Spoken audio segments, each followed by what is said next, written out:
안녕하십니까, 이유진입니다. 여러 차례 예언이 맞아떨어져 여론의 중심에 올랐던 인도 신동 아난드는 19일 3시간 30분 정도 진행된 부분 월식에 대해 언급했습니다. 이번 월식은 580년 만에 가장 긴 시간 지속한 것으로 재앙의 징조라며 주택시장 좌절은 물론 글로벌 지정학적으로도 충돌 상황이 발생할 수 있으며 개인에게 미치는 영향도 있다고 17일 최신 예언을 내놓았습니다. 아난드는 이번 부분 월식은 흑을 상징하는 황소 자리에 떨어질 것이라며 가장 먼저 충격받는 것은 부동산으로 부동산 시장의 단기적인 흔들림이 심해질 것으로 내다봤습니다. 하지만 반드시 나쁜 현상만은 아니며 오히려 온전히 재고하고 투자할 수 있는 시기라고 조언했습니다.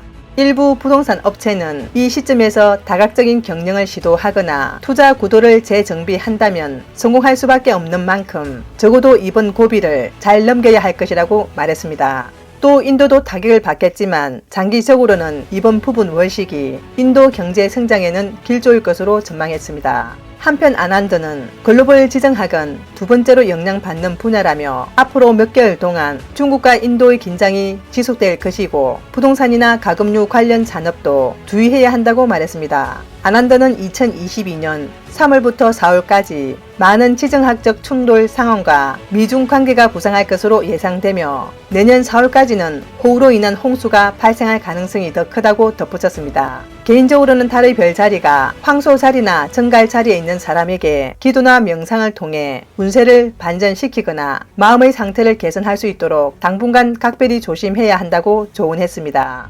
그러나 인도 신동의 예언이 모두 들어맞는 것은 아니므로 적절하게 판단하시기 바랍니다. 이번 19일 부분 월식은 베이징 시각으로 15시 18분 첫 시작으로 17시 3분경 최대식에 도달했다가 18시 47분에 달이 지구의 그림자를 완전히 벗어났습니다. 벌러더문이 동쪽 지평선에서 천천히 떠오르는 진풍경을 볼 수 있었습니다. BBC는 벌러더문은 예로부터 세계 각지의 종교, 민속 등에서 특별한 의미가 있어 일종의 징조로 여겨졌다고 보도했습니다. 예를 들어 세계 종말론을 믿는 사람들은 벌러더문 예언을 믿습니다. 많은 고대 문명들도 벌러더문을 사악과 재난에 관련 있다고 생각했습니다. 중국 민간에는 하늘개가 달을 먹었다는 전설이 있고 종종 벌러더문은 핏빛 재앙이 발생할 흉조로 여겼습니다. 고대 잉카인들은 달이 붉은색으로 변한 것은 제규어가 습격해 삼켰기 때문이라며 달을 먹은 뒤 땅으로 눈을 돌릴 것이라고 믿었습니다. 고대 메소포타미아 문명에서 월식은 왕에 대한 직접적인 도발로 해석하였습니다. 이 때문에 적지 않은 문화, 민족이 온갖 액막이 방위 의식을 하게 됐습니다. 예를 들어 월식 시 임산부는 태아가 상해를 입지 않도록 집안일을 하지 않았습니다. 물론 월식을 길조로 삼는 경우도 있지만 많지는 않습니다. 다음 뉴스입니다. 최근 조 바이든 미국 대통령의 여론조사 지지율은 38%를 기록했고 해리스 부통령은 28%에 거쳐 미국 역사상 가장 인기 없는 부통령으로 꼽혔습니다. CNN은 11월 15일 그녀가 이미 소외돼 정치적 앞날이 걱정된다고 보도했습니다.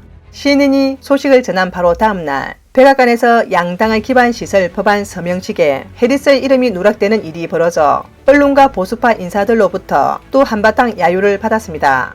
폭스뉴스는 부통령이 소외된 것은 일종의 시소일 가능성이 높지만 이는 현재 그의 처지를 암시하는 것이라고 했습니다.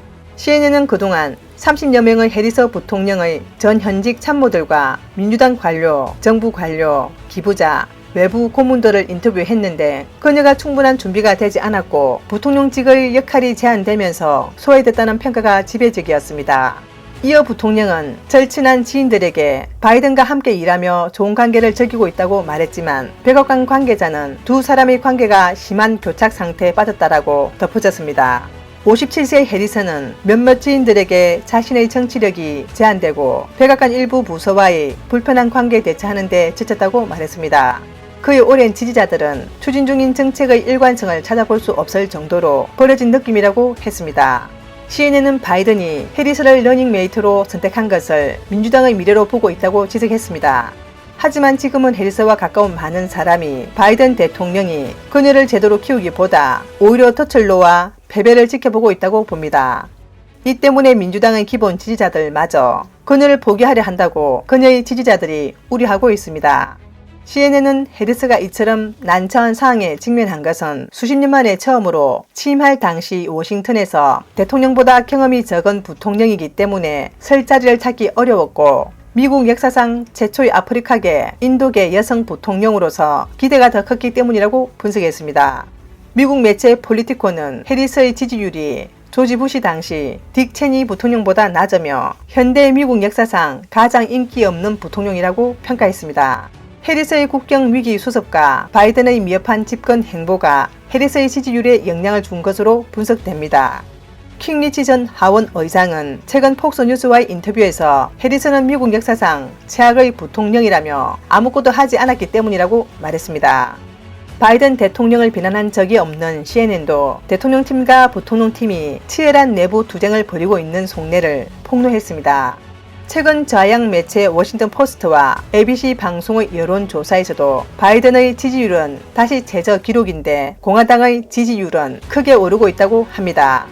여론조사에 따르면 만약 현재 중간 선거가 치러지면 등록 유권자의 절반이 넘는 사람이 공화당을 지지하며 미국인의 절반이 넘는 사람들이 바이든의 시정에 찬성하지 않고 있으며 그에 대한 업무 지지도는 바이든이 취임한 이래 최저점에 도달했다고 알려졌습니다.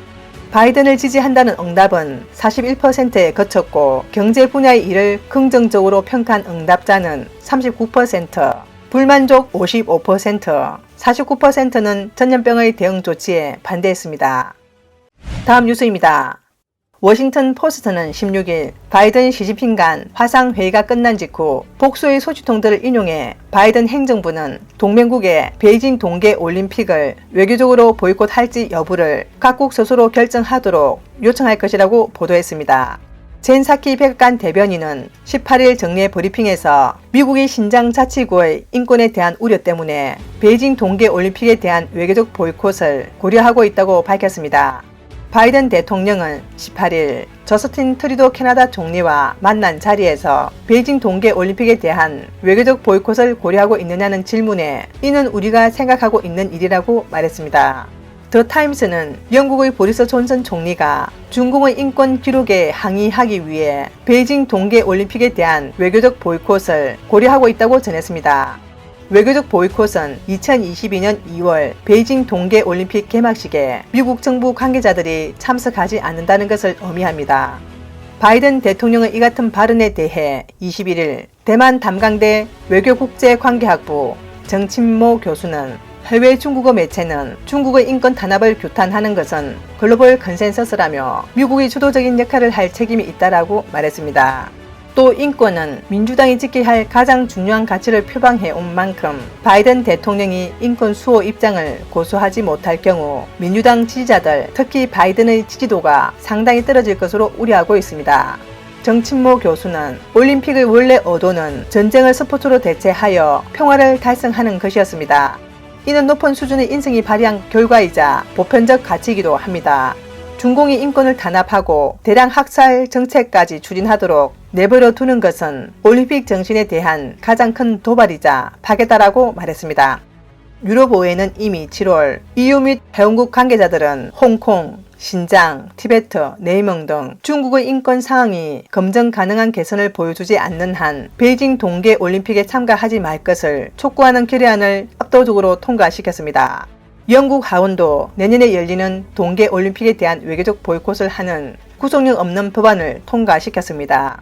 독립언론평론가 우트는 21일 인터뷰에서 올림픽 보이콧이 당장 중국의 인권 상황을 개선하는 것은 아니지만 효과적인 보이콧으로 올림픽을 통한 중공의 자체 정치 선전 시도를 꺾어 국제사회가 인권 유린에 동의하지 않는다는 메시지를 분명히 줄 것이라고 말했습니다.